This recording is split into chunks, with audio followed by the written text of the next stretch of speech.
জাতি মামেন মাটি থেকে নিয়ে দুনিয়া মাটি থেকে নিয়ে আসমান পর্যন্ত বলে সুবহানাল্লাহ সুবহানাল্লাহ। দুনিয়া থেকে নিয়ে কোন পর্যন্ত? আসমান পর্যন্ত। বলে হুজুর আমি এত বড় জাতিমার মধ্যে উঠবো কিভাবে? ও বাবা যে স্প্রিং থাকবে, কি থাকবে? স্প্রিং থাকবে। আপনি যখন জান্নাতের ভিতরে প্রবেশ করবেন, প্রবেশ করার পরে আপনার মন চাইবে জাতির মধ্যে উঠার, মনটা চাইতে দেরি হবে, আপনি জাতির মধ্যে উঠতে দেরি হবে না। বলে সুবহানাল্লাহ। এখন যদি আপনার মনে চায় বলে আমার মাকে, আমার বাবাকে, আমার বোনকে, আমার দাদাকে, আমার আত্মীয় স্বজনদেরকে একটু কি করে দেখে যাই, তখন জাতিটা কি হয়ে যাবে? অটোমেটিক ওই জায়গার মধ্যে তাই না যাবে। বলে সুবহানাল্লাহ সুবহানাল্লাহ। অটোমেটিক কি করবে? তাই না যাবে। আর দুনিয়ার মধ্যে লিফটের মধ্যে কি করা লাগে? টিপা দেওয়া লাগে, যেমন লাগে কি না? মনে করেন 1 টাকা দিবেন, আপনি 60 টাকা দেবেন, এই 60 সংখ্যাটা কি করা লাগবে? টিপ দেওয়া লাগবে। তাহলে আপনি কি করতে পারবেন? 60 টাকা দিতে পারবেন।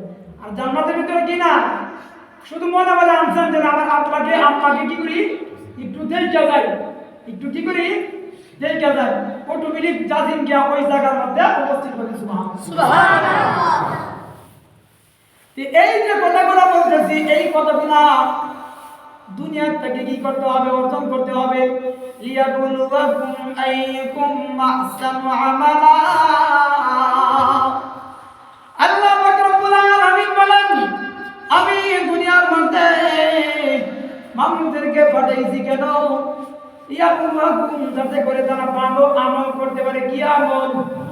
আরো জোরে বলেন, ভালো আমল। ভালো আমল এখন আমি আপনাদেরকে জিজ্ঞাসা করি, সবচেয়ে উত্তম আমল কি? আরো জোরে বলেন, উত্তম আমল কি? মানে এই নামাজে আমরা কি করি? ঠিক মতো আদায় করি না। এই নামাজে আমরা কি করি না? ঠিক মতো আদায় করি না। নামাজ গুলা কি করতে হবে? ঠিক মতো আদায় করতে হবে। নামাজ যদি সঠিক হয়ে যায়, নামাজ যদি সুন্দর হয়ে যায়, আহসান হয়ে যায়, ভালো হয়ে যায়, তাহলে অন্য অন্য আমলগুলো অটোমেটিক কি হয়ে যাবে? ভালো হয়ে যাবে। অন্য আমলগুলো কি হয়ে যাবে? ভালো হয়ে যাবে। এমনকি ওই নামাজ আপনাকে গুনার কাছ থেকে বিরত রাখবে, বিরত রাখবে। যা আল্লাহ তাআলা বলে দিয়েছেন, ইন্নাস সালাতা তানহা আনিল ফাহশাই ওয়াল মুনকার।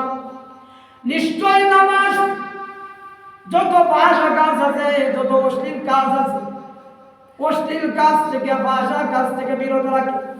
কি রাখে? বিরত রাখে। যদি আপনি সঠিকভাবে কি করেন? নামাজ আদায় করেন। আমরা করে কি সঠিকভাবে নামাজ আদায় করতাম কি? দুষ্টারাই বাবাকে কি করি? শুধু নামাজ পড়ি। কিসের জন্য? দুষ্টারাই বাবাকে। আমি যদি নামাজে না যাই, আমার ফ্যামিলি মুখে বলবে বুইড়া হয়ে গেছো, শয়তানের আড্ডি হয়ে গেছো, এরপরেও নামাজ পড়ো না। ঠিক আছে না? এই কথাগুলো বলবে। এই কথাগুলো বাজার থেকে আমরা কি করি? নামাজ পড়ি।